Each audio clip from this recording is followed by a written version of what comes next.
Departments across the country are now taking extraordinary and extra safety precautions after the deadly ambush here in Dallas. Former Dallas police officer John Matthews is here in Dallas with me. He's the executive director of the Community Safety Institute and an assistant chief constable for Dallas County. Sir, good to see you. Thank you so much. Well, thank you. So sorry for your extended police family and everybody involved.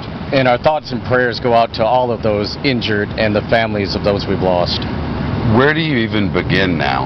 I guess old procedures have to be relearned. I think one of the things that we have to focus on now is situational awareness, being aware of our surroundings even more on every single call that we respond to. Last night was such an anomaly. We're the protectors of society. We were out there protecting the citizens, and yet all of a sudden we ended up with the targets on our back, and we became the victim. So we in law enforcement have to take a hard look at what we're doing, look at how we respond to calls to service, and make sure we're protecting not only the citizens, but ourselves. What sort of outreach are you getting from across the country? I'm hearing from folks all over the country, peers. I've heard we had calls from Florida to New Jersey to Alaska saying that their prayers and thoughts are with us, that they're going to review their policies and their procedures. They're going to look at their public gatherings.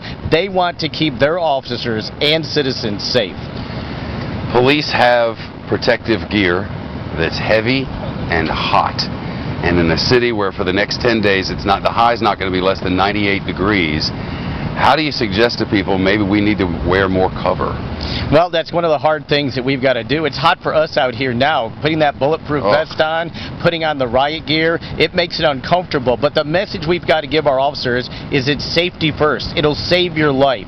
We want you to go home at night. And that's a message that resonates all across this land. So if we can give them extra safety gear, protective measures, put them in two-man elements responding to calls or watching out for each other's back at public events, that's what we want to do. Is it too early to look at yesterday and say, wow, we should have, or oh, we could have?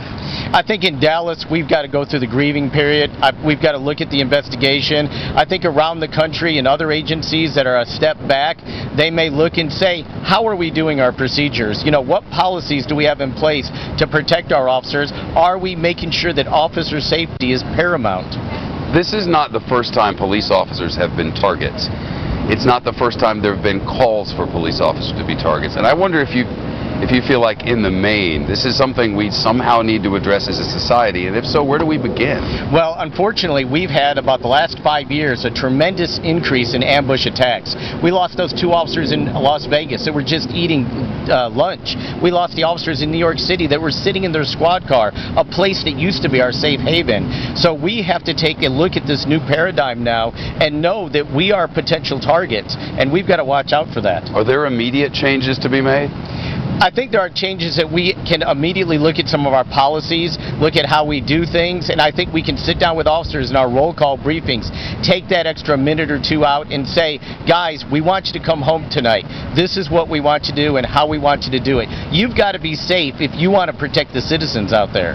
There are officers still in hospitals across this city right now who deserve and need a lot of help now. Are they getting it? Are they getting the emotional support and otherwise? I think they're getting the help. They're getting the assistance from DPD and from all of the support services. But I want to tell you, one of the most emotional things I've seen today, besides an officer standing out there on the street, worn down from the whole night's activity, but he was still doing his job, is right behind us in City Hall, where you've got officers and citizens laying on gurneys together, giving blood that's badly needed in the city.